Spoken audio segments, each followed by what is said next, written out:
Bom dia, boa tarde, boa noite, pessoas de toda Andradas, esse vídeo não listado, então só vocês vão poder ver, né? Apesar de, claro, vocês podem passar o link para alguém, vocês estão acabando com tudo que eu estou falando. Mas, de qualquer forma, continuando aqui, dou um oi para todos, um abraço para todos. Aqui é o Neto, me sentindo uma blogueirinha, fazendo mais um vídeo para vocês. A aula de hoje, no vídeo de hoje, a gente vai continuar com o assunto de Física 2. Nossa segunda aula, eu coloquei aqui nos formatos oficiais das postagens do cursinho, lá no Facebook. Inclusive na minha primeira publicação, na aula 1, né?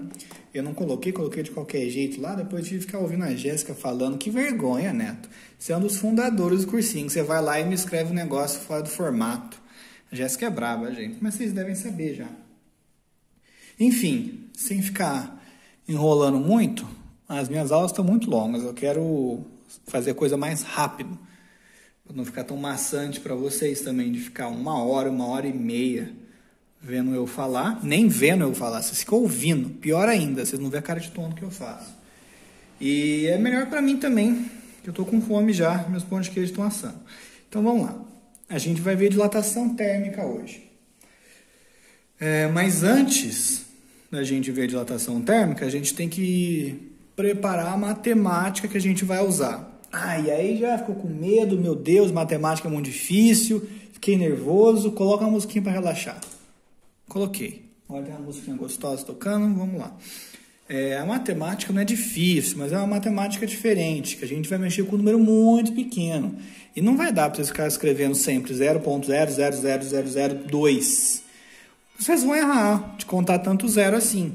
Então, na verdade, a matemática que a gente vai usar é uma ferramenta para ajudar nessa hora de escrever número pequeno ou número muito grande também, serve para os dois. E vocês vão ver que não é difícil não, só é diferente. Mas depois que pega o jeito, decola. Então a gente vai ver a dilatação térmica. Se eu bem me lembro, não estou confundindo as aulas, na semana passada eu comentei com vocês uma coisa que todo mundo deve ter percebido uma vez ou outra na própria casa, na casa do tio, na casa do namorado, na casa, sei lá, que quem tem aqueles portões... lembrei, eu fiz um gesto meio obsceno lá, que deixou... Eu tô com tanta coisa aqui na frente para gravar que é até difícil colocar as mãos aqui, só tem uma mão agora, a outra tem que vir assim, que eu fiz o negócio do portão lá, enfim, o YouTube vai censurar meu vídeo até. Mas é aquele mesmo papo. As coisas tendem a dilatar quando a temperatura aumenta. E as coisas tendem a encolher quando a temperatura abaixa. Então, esquentou, cresceu, dilatou. A gente tem que usar as palavras chiques agora. Não vou ficar falando cresceu. Dilatou. Tal corpo dilatou. Quer dizer que seu volume aumentou. E tem o contrário. Contraiu. Eu posso ver que o portão de ferro ele se contraiu devido às baixas temperaturas da noite, de forma que de manhã você tem mais facilidade em abrir o portão. Aí à tarde ele começa a dilatar com calor, e quando você vai abrir, fechar, whatever, você tem dificuldade, porque as peças ali, uma dentro da outra, agora tá todo mundo meio grande, e aí pode acontecer de ficar esfregando demais e aumenta o atrito, por consequência é mais difícil de abrir e fechar esse portão. Então, o tema da aula é esse, dilatação térmica. Então, vou colocar rapidinho aqui só essa mensagenzinha, e aí a gente já vai para a parte de matemática que a gente precisa para fazer as continhas gostosas. Então, dilatação térmica.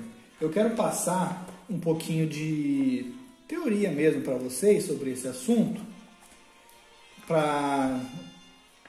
Bom, a física é mais legal que a matemática, né? Então vocês pegando essa parte, aí depois a gente faz o negócio da matemática e volta para a física, dá uma intercalada que eu acho legal.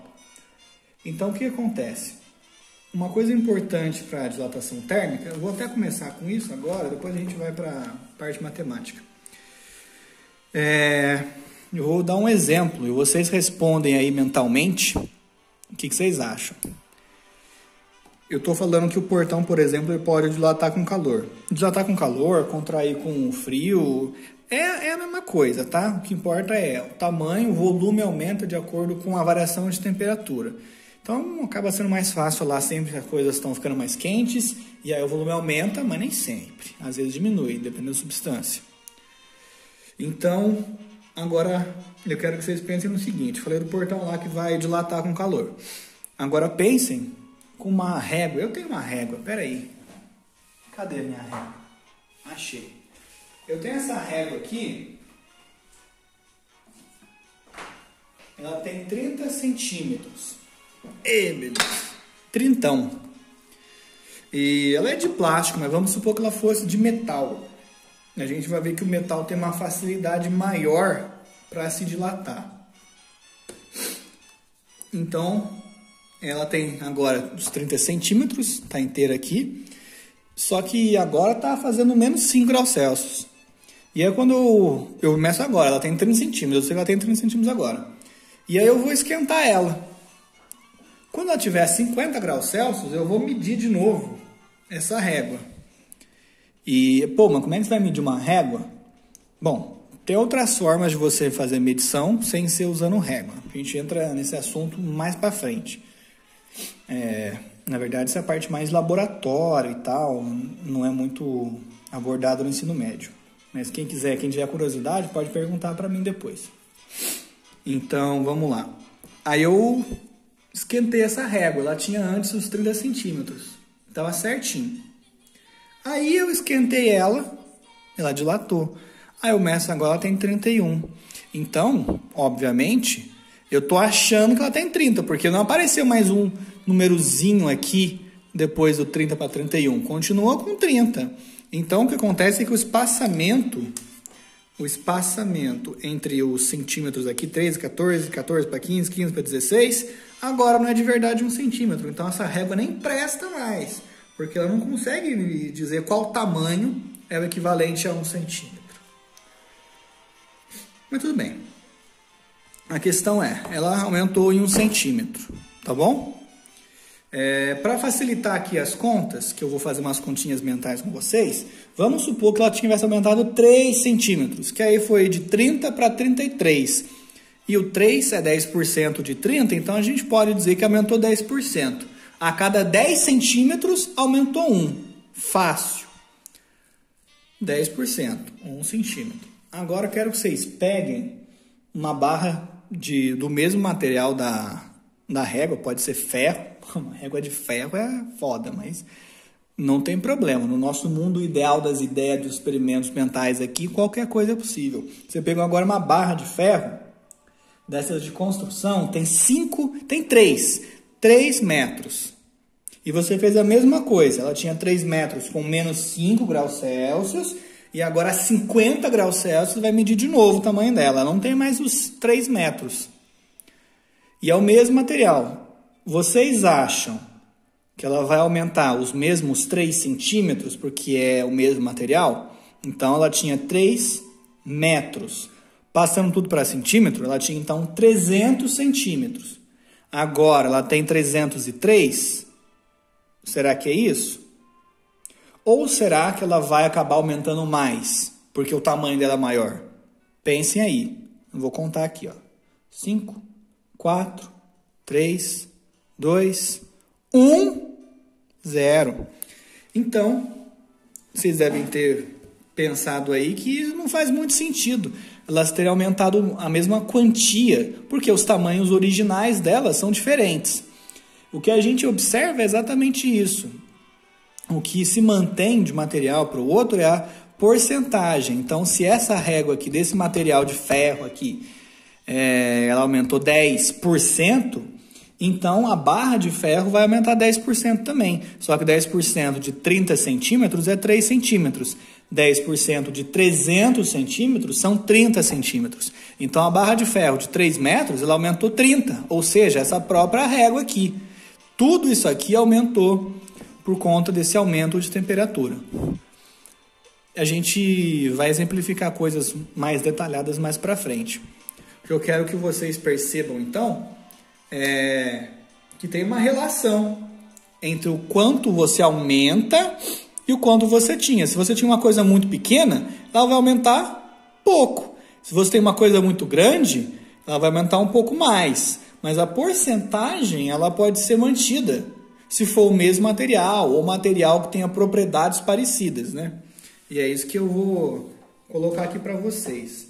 Eu estou com uma dificuldade muito grande de escrever reto. Que, como eu falei, tem muita coisa aqui em volta. Tem iluminação aqui, ali atrás, tem um rebatedor aqui para frente, vocês não veem nada. Tem uma luz aqui, uma luz lá atrás, rebatedor aqui, aí o computador está aqui, o equipamento de gravação está aqui, aí tem umas coisinhas para cá, aí é horrível. Mas vamos lá. E vou colocar aqui as informações para vocês terem um caderninho. É importante ter um caderninho para vocês poderem consultar as coisas sem ter que procurar livro, internet e tal. Então, vamos lá. Vou colocar um resuminho aqui. Eu vou tentar escrever com uma letra razoável. Na aula de eletrostática, eu tentei escrever mais rápido e a minha letra ficou horrível. Horrível. Vamos ver se agora sai um pouco melhor. Tá. Então, o que eu vou escrever para vocês é o seguinte. A dilatação térmica, vou começar com ela. Deixa eu testar minha caneta aqui. Não estava pegando. Ela corresponde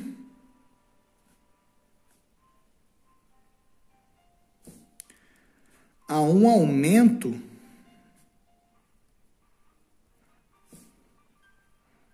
já que é dilatação, já estou dizendo que o negócio aumentou, o volume aumentou. Se fosse uma contração térmica, então aí aqui está escrito, ela corresponde a uma diminuição, não aumento. Do espaçamento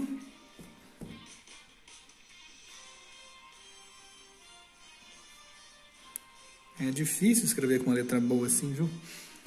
Agora eu vou falar bonito. Espaçamento interatômico. Meu Deus, está ficando difícil. Médio. E por quê que a gente tem que falar chique assim? Porque por trás é isso que está acontecendo. No mundo macroscópico, ou seja, aquele que a gente consegue ver, você vê essa caneta aumentando o tamanho ou diminuindo o tamanho. Mas o que está acontecendo de verdade é essa caneta é feita de átomos, como tudo que a gente vê. Tudo que a gente toca. Como consequência, se ela aumenta ou diminui, o átomo em si não está aumentando e diminuindo. O que está mudando é o espaçamento interatômico. E o que esse inter quer dizer? Vamos pegar aqui, então. Bom, não vou colocar nada aqui, não vai ficar meio feio. Mas esse inter é um prefixo. Onde é que vocês já viram essa palavra antes? Tal artista agora está com carreira internacional. Ou seja, saiu do seu próprio país, ele está fazendo sucesso em algum lugar além do seu país de origem. Isso que é o internacional. Então, esse inter está associado a fora. Não confundir com o contrário, que é o intra. Então, a gente tem, por exemplo, nesse contexto aqui, espaçamento intraatômico, que é do próprio átomo ali, de alguma forma, ou de uma molécula. As moléculas, os átomos dentro de uma molécula, por exemplo, você pode falar que é um espaçamento intraatômico. Agora, interatômico, aí você está já falando entre átomos, o seu objeto de estudo e um próximo. Então, são coisas diferentes, são coisas opostas, na verdade. Distância intramolecular é a própria dela ali dentro da molécula. Intermolecular é dessa molécula até uma outra coisa. Pode ser uma outra molécula também. Tipicamente é isso mesmo. Você está falando do meio. Então, distância intermolecular vai ser entre moléculas. Uma e a outra. E não coisa dentro de uma molécula específica. Uma molécula só. Tá. Dilatação térmica, então, corresponde ao aumento do espaçamento interatômico médio. Pô, difícil. Vou simplificar, então, apesar de já ter explicado. Olha só. Vamos pensar num corpo sólido. Nesse corpo sólido, se a gente tem 2 pontos, e esses 2 pontos têm uma distância, vou chamar de L0. Vou falar bonito. Os 2 pontos, eles distam L0 Então, a variação, ou seja, o quanto que mudou, quanto que variou. A variação, já que eu usei L ali, agora vai ser, vou fazer bonitinho mesmo, vai ser ΔL. Vou testar a caneta aqui, ó. ΔL. A variação ΔL dessa distância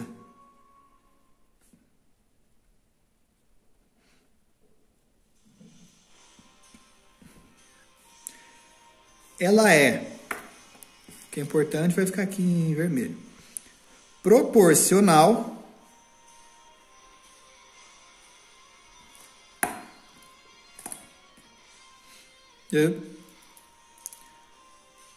a L0, ou seja, a distância inicial. O que eu quero dizer é o seguinte, você tinha lá um corpo, tinha dois pontos que tem essa distância aqui, L0. Aí se você esquenta, bom, nem vou colocar esquenta, vou colocar dilata, vai. Dilata. Tô tocando um Pokémonzinho maroto agora. Então o negócio, vou exagerar para ficar mais fácil de perceber, mas dificilmente alguma coisa vai aumentar tanto assim. É só para a gente conseguir enxergar. Reparem que as distâncias aqui proporcionais eu estou tentando manter. Só que agora claramente isso aqui mudou. Está bem maior. Esse maiorzão eu vou chamar de L, que é o L final. É a distância final. E o que a gente percebe é o seguinte. Eu tinha esse tamanho aqui, eu tenho agora esse tamanho que é o L. E eu tinha esse tamanho aqui, que era o L0. Então, a variação é isso aqui. Ele era isso aqui. Agora virou tudo isso. A variação é o que está em vermelho. É o que a gente chama de ΔL, que nada mais é do que o L final menos inicial. Quem está dando mecânica para vocês deve ter explicado já. Quando a gente sai de um ponto A, vai para um ponto B, situado numa régua, por exemplo, um movimento unidimensional. E aí você tem noção de variação de posição, variação de tempo, depois vai ter variação de velocidade. E tem aquele delta, esse delta aqui. Deltinha maroto, deltinha gostoso. E o que vocês têm que saber é, sempre quando tem esse delta em alguma coisa, é a variação, quanto que mudou dessa alguma coisa. ΔL é o L final menos inicial. ΔS é S final menos inicial. ΔV é o V final menos o inicial. É sempre assim, não tem erro. Beleza? Vou chegar um pouquinho para cá. Agora tá bonito. Então é isso. Você tinha um corpo, tinha um certo tamanho, esse tamanho aumentou, dilatou. E aí eu estou dizendo o quê? Essa variação ela vai ser proporcional a L0. Ainda vou mostrar isso aqui. Por enquanto, o ΔL é simplesmente L menos L0, tá bom? Agora, eu estou falando que vai ser proporcional a L0. Então, no fundo, o que eu estou dizendo é o seguinte. Colocar... Que cor que eu vou colocar? Vai em vermelho. Eu acho que eu fiz caquinha aqui, hein? Eu queria escrever... Devia ter colocado o ΔL. Agora não dá para fazer isso aqui virar um delta. Então, como é que a gente pode aproveitar esse risco? Estou pensando em alguma forma, hein? Não quero ficar rasurando aqui, ficou feio já. Bom, então os migué aqui, ó. Dessa forma. Que forma? Não sei. E não era para ser nem em vermelho. Dessa forma, a proporcionalidade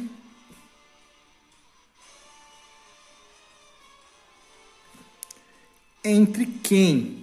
ΔL e L0. Que horrível.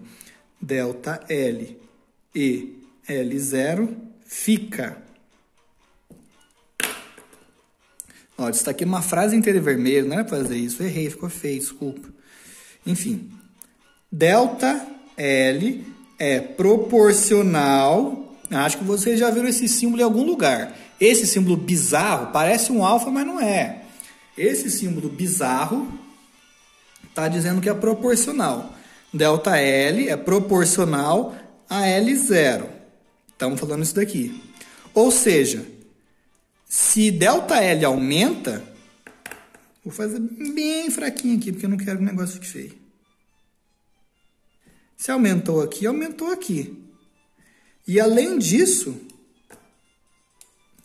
se diminuiu aqui, também diminuiu aqui. Toma lá da cá. Beleza? E digo mais. Como é ΔL com L, 0, se um dobra, o outro dobra. Se um cai pela metade, o outro cai pela metade também. Porque a relação, além de ser proporcional, ela é linear. Temos potência 1. Você não vê quadrado aqui, você não vê cubo, você não vê raiz, você não vê nada. É potência linear. Então, isso aqui é linearmente proporcional. Beleza?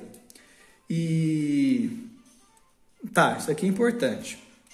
Vamos fazer agora mais uma observação. É a seguinte, tá fazendo em azul. Porque o que manda nisso aqui? É a variação de temperatura. Então, olha só.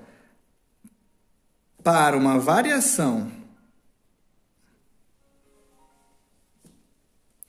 de temperatura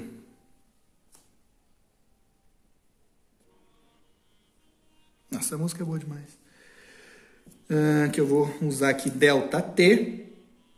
Reparem que é uma variação ΔT. Então, é o T final menos inicial, tá? E eu quero que essa variação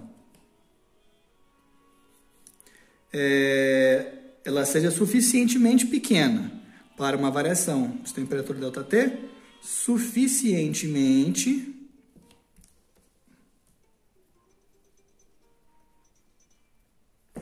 pequena. Ou seja, você não vai variar aqui 5 milhões de graus Celsius, porque aí a tua régua nem vai ser mais uma régua, né? A tua barra lá vai ter derretido, virado até um gás, e então nem faz mais sentido falar isso aqui. Então a gente vai ter diferenças de temperatura tão grandes. Claro, para o nosso corpo 50 graus é uma puta de uma diferença, mas para o material provavelmente não. Então a gente está se limitando a coisas assim, que mais para frente eu posso falar, se alguém perguntar, porque até onde que essas equações são válidas é um assunto que também não é tão abordado no ensino médio. Se alguém quiser saber com mais detalhe, é só perguntar. Então, suficientemente pequena. Então, tem uma vírgula aqui.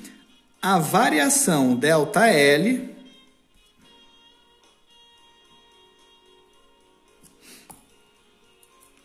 é difícil fazer as coisas bonitinhas, né? ΔL também é linearmente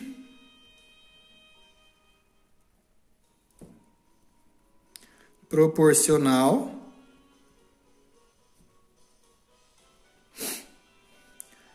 ao ΔT.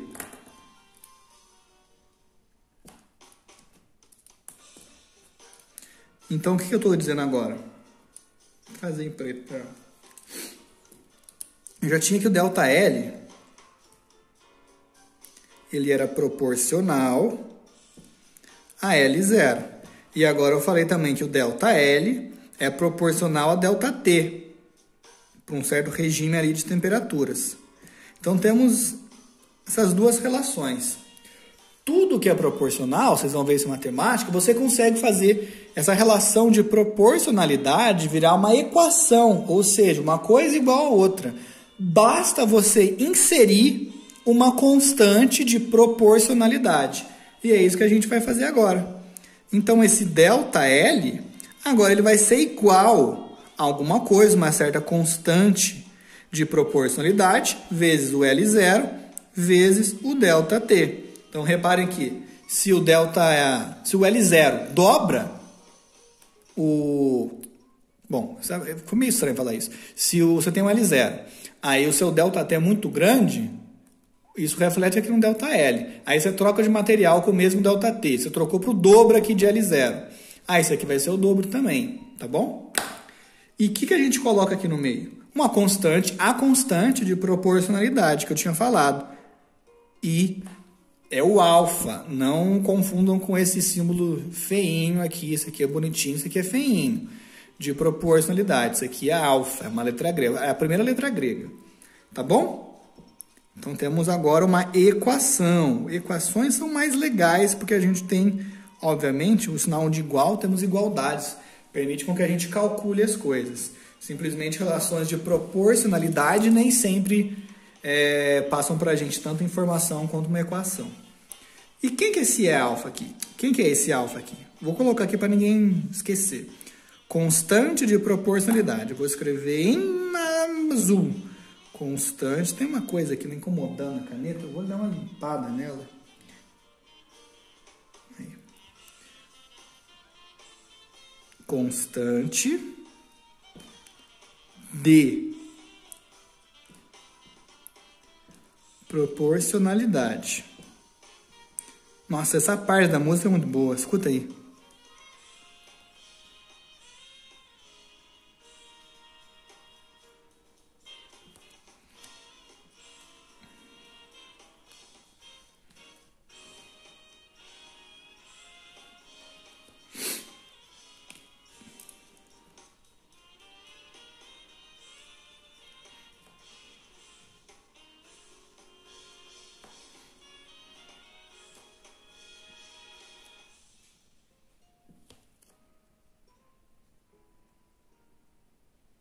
Muito boa, né?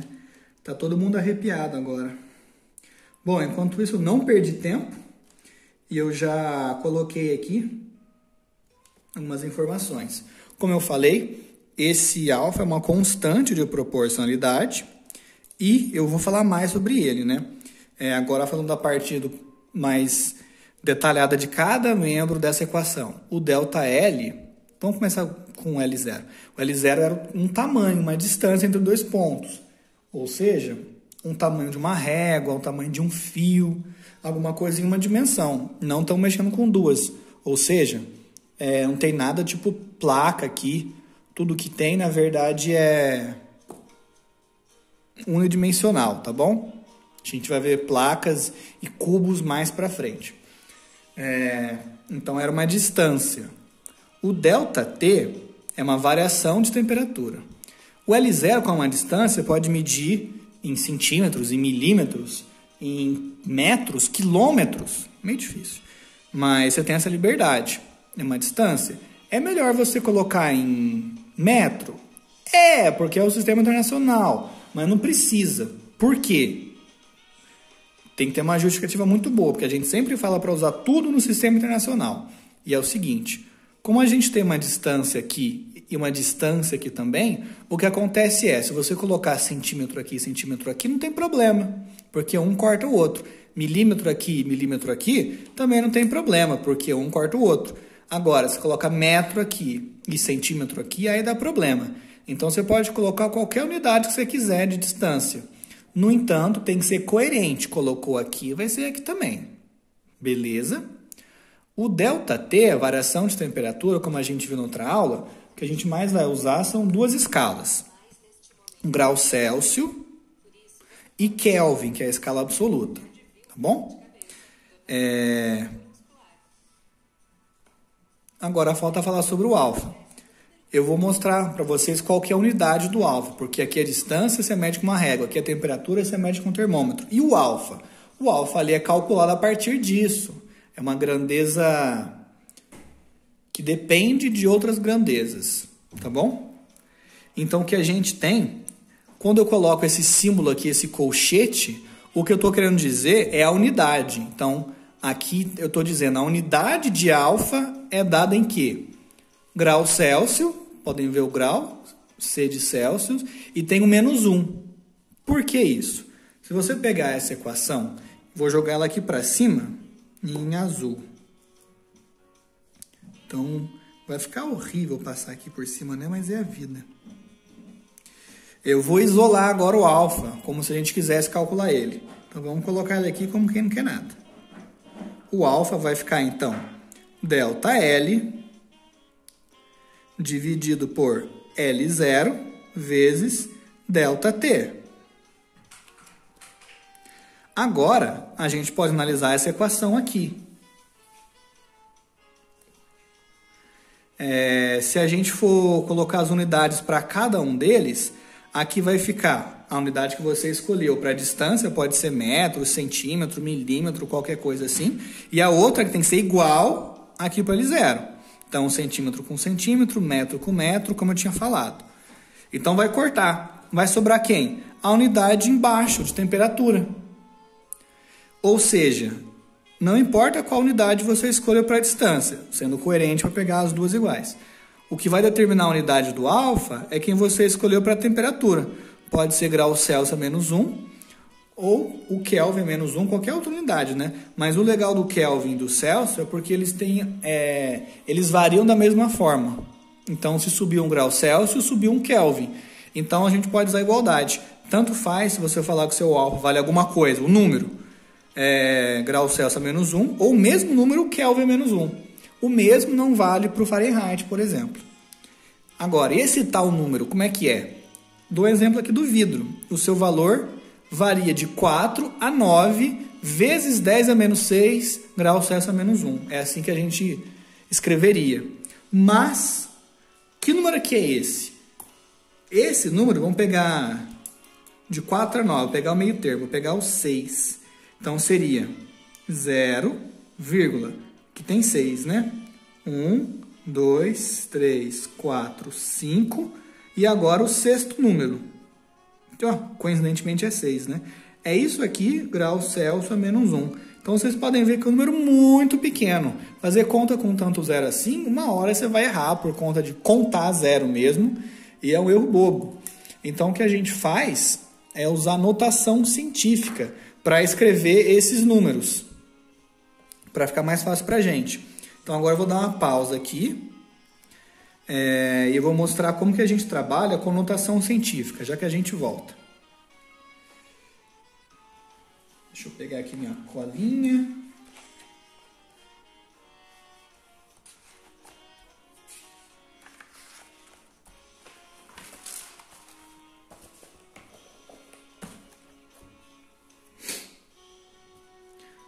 Fazer uma coisinha bonitinha aqui.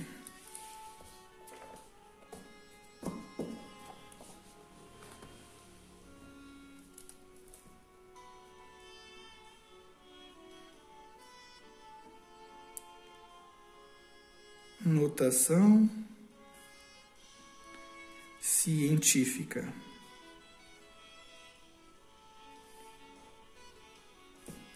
Ixi, isso aqui não vai ficar reto, mas nem fudendo.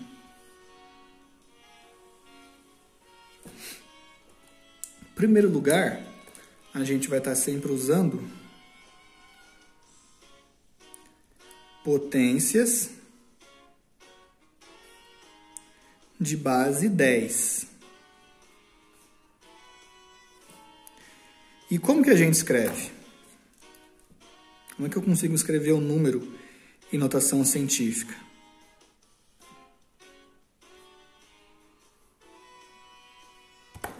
É do seguinte jeito. Eu tenho um número x. Eu vou escrever ele como um número aqui, n, vezes 10 elevado a um nzinho. Quem que é quem? Esse nzão aqui, ele é o coeficiente da nossa notação. Coeficiente. O x é o número que a gente quer escrever. Vou colocar, acho que está certo aqui. Ele é o número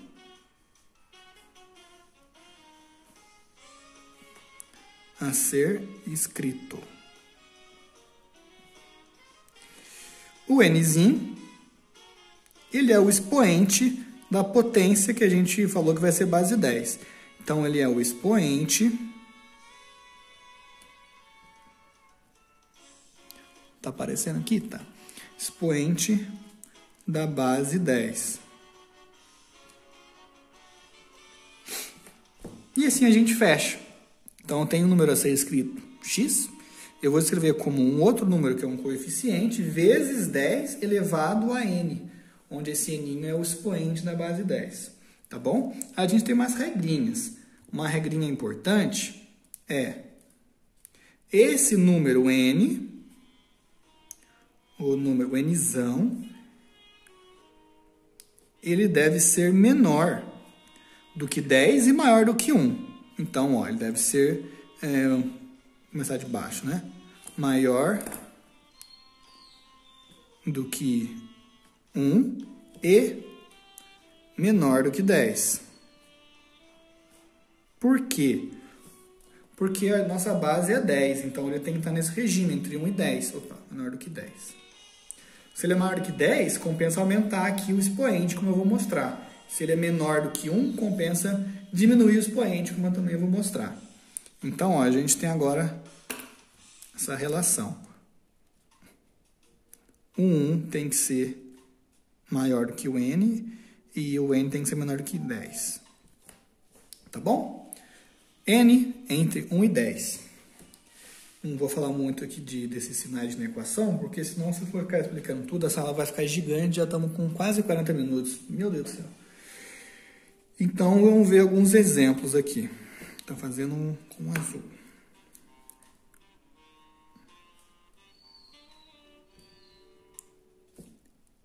Exemplos.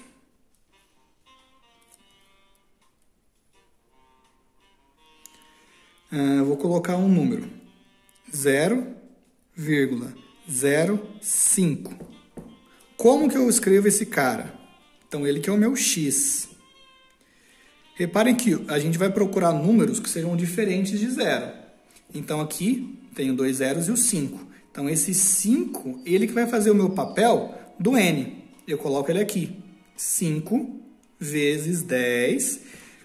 E agora falta o nzinho. O nzinho, você vai contar quantas casas depois da vírgula que esse cara apareceu. A vírgula está aqui. Uma casa na segunda casa. Então, você coloca um 2. Mas foi depois da vírgula, né? Foi 0, alguma coisa. Então, você coloca um menos, porque esse menos está indicando que esse número é menor do que 1. Tá bom? Esse número aqui, 10 elevado a menos 2, na verdade, você está pegando 1 e dividindo por 10 ao quadrado, dividindo por 100. Tá bom? Eu acho que isso aqui vai deixar bem claro. Temos aqui, ó, essas duas casas. E aí esse 2, ele vem aqui para cima por causa disso. Agora vamos pegar o número grande. 7, 1, 2, 3, 4 zeros. Bom, a gente pega o coeficiente, 7, vezes 10, e vamos contar quantos zeros que tem. 1, 2, 3, 4. Agora, maior do que 0, né? Maior do que 1, perdão. Maior do que 1, então eu coloco positivo. 7 vezes 10 a quarta. Tá bom? Ah, mas agora eu quero um número mais quebrado, tipo... Nem é quebrado, né? Ó, 5, 2, 3, 2, 1. Como que eu vou escrever esse número? Se você quiser representar todos esses numerais aqui, aí é desse jeito mesmo. Mas você pode querer dar uma arredondada, falar, não precisa, é 52, 321? 52, então você vai pegar esse aqui, 52. Mas se você pegar um n para ser 52, ele vai quebrar essa regra aqui. Então, a gente pega, na verdade, o 5,2. Então, eu vou colocar uma vírgula aqui já, uma cor diferente. 5,2 vezes 10. E agora a gente conta quantas casas tem do 5 até o que seria vírgula, né? Esse número aqui é inteiro, depois ele tem vírgula 0. A gente só não coloca porque não precisa. Mas então seria o quê? 1, 2, 3, 4 casas. Então, nesse caso, a gente coloca 4 aqui também. Acabou meio que repetindo o número de casas, mas é assim que funciona. Beleza? Então, fazendo mais um exemplo aqui com número pequeno, que é o que a gente mais vai usar agora. Se eu tivesse 0,0037, eu vou pegar agora esse cara aqui, ele que me interessa. Só que o 37 é maior do que o 10, então, para não quebrar a regra, eu vou pegar o 3,7. Coloquei uma vírgula na mão ali. Então, aqui vai ficar 3,7 vezes 10. Agora eu conto quantas casas tem até chegar no 3. 1, 2, 3. Então aqui agora eu tenho 3. Só que como esse número é menor do que 1, é um 0, alguma coisa, recebe no sinal de negativo. Tá bom? Então quando eu disse, por exemplo, lá que o coeficiente de proporcionalidade, o alfa do vidro, cada material tem 1. Ele era 7 vezes 10 a menos 6. Com a unidade aqui, mas não importa muito, vou pegar só um número, né? Esse número que importa, ele que é o x. Como é que a gente escreve ele? Fazendo a engenharia reversa aqui. Ele é menor do que 1 porque tem um zero. O negativo, perdão. Então já começa 0, vírgula. Quantas casas demora para aparecer o 7? 6. 1, 2, 3, 4, 5. E na sexta casa a gente coloca o número 7. Só que ao invés de escrever esse cara aqui, a gente opta por escrever esse cara aqui, que é bem melhor, tá bom? É isso. Notação científica é isso. Então, voltando para a física, deixa eu guardar minhas coisas aqui. Física é muito mais legal. Tá bom. Voltando para a física, deixa eu pegar minha folhinha marota de novo. A gente estava aqui, né? A gente achou essa equação. Eu vou falar um pouco agora sobre esse alfa, só não vai caber nessa folha. Então, vou deixar ela aqui do lado. Organizar aqui. 42 minutos já. Tenebroso! Perdi minhas... aqui. Tá. O parâmetro alfa, a gente dá um nome bonito para ele. Ele é chamado de... A gente deixa de chamar ele de... ele é uma constante de proporcionalidade, porque isso é a parte matemática, mas ele tem um significado físico para a gente. E é isso que é legal. Ele é chamado de coeficiente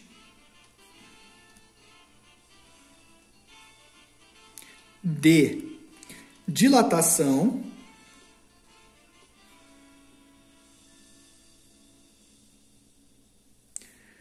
linear, porque a gente está supondo tudo que essas proporcionalidades são todas lineares, tá bom? Então, como que a gente pode interpretar esse cara?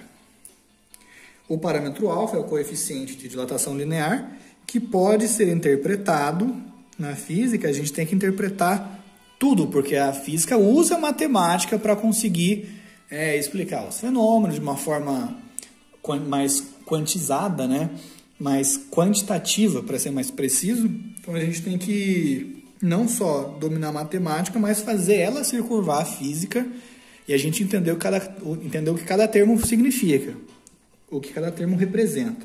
Então o parâmetro pode ser interpretado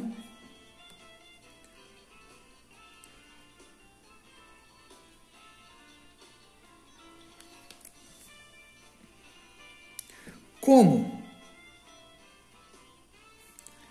Reparem naquela equação ali, ó. Nessa aqui. Se você for olhar o alfa e você pegar isso aqui, ó. O que você tem? Esquece o ΔT, esquece ele. É o quanto variou pelo quanto que tinha. Ou seja, é uma porcentagem, uma razão. Então, a gente pode interpretar esse alfa, a menos ali da variação de temperatura, né? Como a variação percentual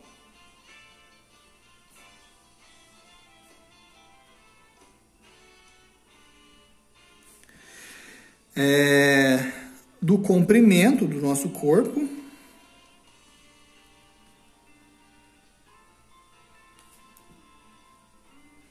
colocando o objeto aqui. No objeto. Mas tem um ΔT, não dá para ignorar. A gente só não olhou para ele ali para entender o negócio. Mas a gente tem que colocar aqui também. Ainda tem o pela variação de temperatura. Pela porque está dividindo. Pela variação da temperatura. Ou seja, dada uma certa temperatura, uma variação de temperatura, o alfa vai te dar a variação percentual do comprimento do objeto. Beleza? Para ser bem sincero, esse alfa ele não é tão constante quanto gostaríamos. Ele pode variar um pouquinho, mas é bem pouco e a gente costuma ignorar. Então, o alfa vai ser sempre um valor fixo para a gente por enquanto. Uma coisa que é importante também, para ser mencionado, é o seguinte. Vamos trabalhar um pouquinho nessa expressão aqui.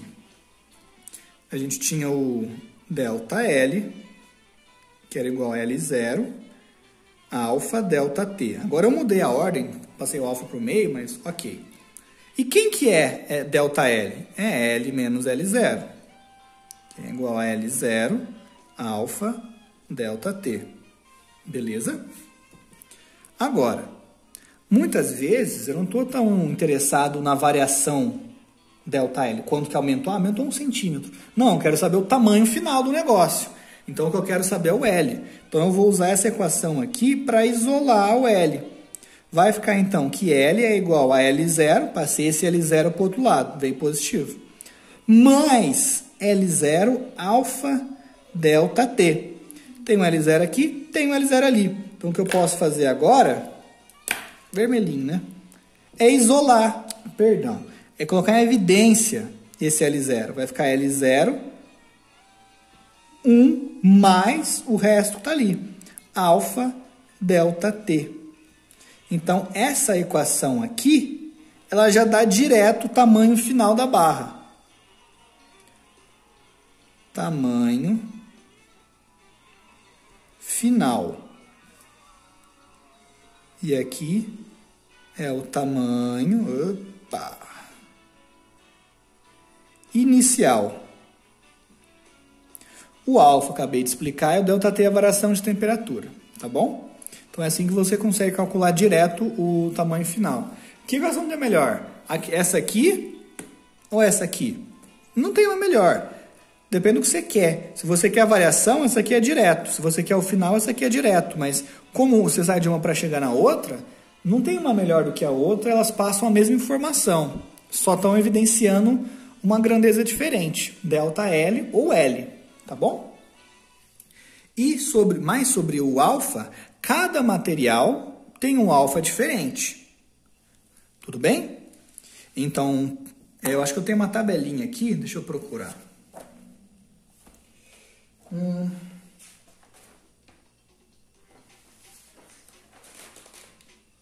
Ah, não, propaganda do YouTube não dá, né? Sai daqui, desgraça. Cadê minha tabelinha? Oxi. Agora eu não estou achando ela. Era para estar aqui. Deve ter caído. Aqui, bem pequenininho. Tipicamente, esse alfa, ele vai assumir valores sempre muito pequenos. Então, meu Deus, não consigo pular anúncio. Aí. Vai ser valores sempre muito pequenos. Porque quando você vai dilatar uma barra, ela não vai aumentar 200%, né? É sempre algo bem pequeno. E então, cada alfa, para cada material tem um alfa diferente. Então, vou colocar aqui os valores típicos.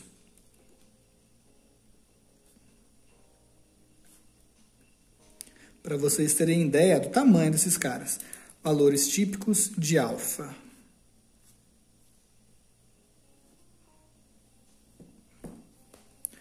Colocar do aço. O alfa vale mais ou menos 1,1 vezes 10 a menos 5 graus Celsius a menos 1. O cobre, um fio de cobre, portanto, a gente tem 2,3 vezes 10 a menos 5 graus Celsius a menos 1 também. O vidro, colocar ele aqui também, de 4 até 9 vezes 10 a menos 6 graus Celsius a menos 1. Então, ele é menor, tá bom? Vamos mostrar uma outra coisa agora para terminar a aula. Vou fazer em azul. Se você olha essa expressão aqui, vou reescrever ela. Comprimento final é igual ao comprimento inicial vezes 1 mais alfa delta t. E você vai pegar réguas, barras, whatever. Todas elas têm o mesmo tamanho ali, zero. Está todo mundo na mesma temperatura, na mesma sala, todo mundo com ali zero. E aí você vai aumentar a temperatura dessa sala e isso vai ser aplicado para todo mundo, para todas essas barras. Então, elas tinham tamanho inicial igual. Essa parte da equação é igual. O 1 é um número, não muda.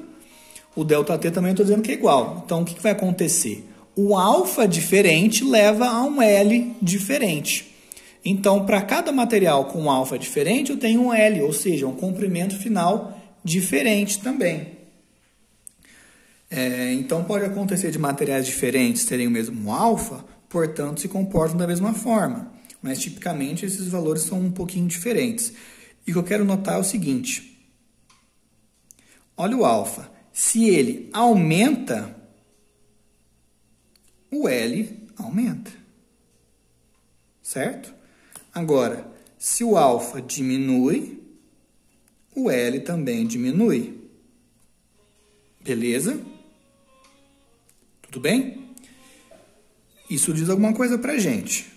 Se não for claro, eu vou escrever uma outra equação que já estava lá atrás. Bom, acho que essa aqui já é o suficiente, né? O que eu quero dizer para vocês é o seguinte. Nessas condições, eu ia reescrever a equação com ΔL, mas essa aqui já é boa bastante. Porque não faz diferença a variação e o comprimento final para o que eu quero falar agora. E é o seguinte. Se você pega o mesmo tamanho inicial e a mesma variação de temperatura, tudo que tem de diferente de um para o outro aqui é o alfa. O alfa que vai refletir no L.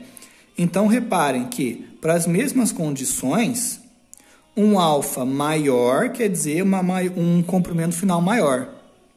Então, o que a gente pode interpretar esse alfa? De que forma? Quanto maior for o alfa, vou até escrever aqui, ó. Quanto maior for alfa, maior será L, ou então o ΔL. Beleza? Então, quanto maior é o alfa, mais dilata. A gente pode interpretar, então, esse alfa como uma facilidade ou uma dificuldade, depende de como você enxerga, para você determinar se o seu tamanho, se a sua barra vai aumentar muito ou vai aumentar pouco. Quanto maior a alfa, mais dilata. Então, a gente pode ver que o alfa está mais assim com a facilidade. Quanto maior a alfa, mais aumenta. Beleza? Quanto maior a alfa, mais fácil é. Se eu pego um material com alfa maior, é mais fácil aumentar o tamanho dele. Então, quanto maior for a alfa, maior será isso aqui. E vemos que...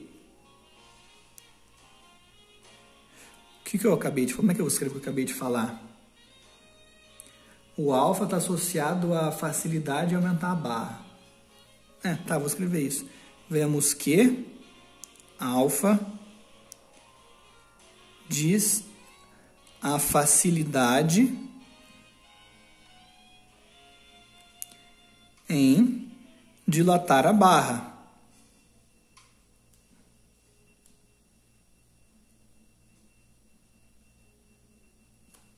Beleza? Se eu tenho dois materiais, o alfa é aqui, ó, 2,3 e o outro é 4,6, é o dobro. Esse material com alfa 4,6, ele vai fazer com que esse material dilate mais. Não quer dizer que o tamanho final vai ser o dobro.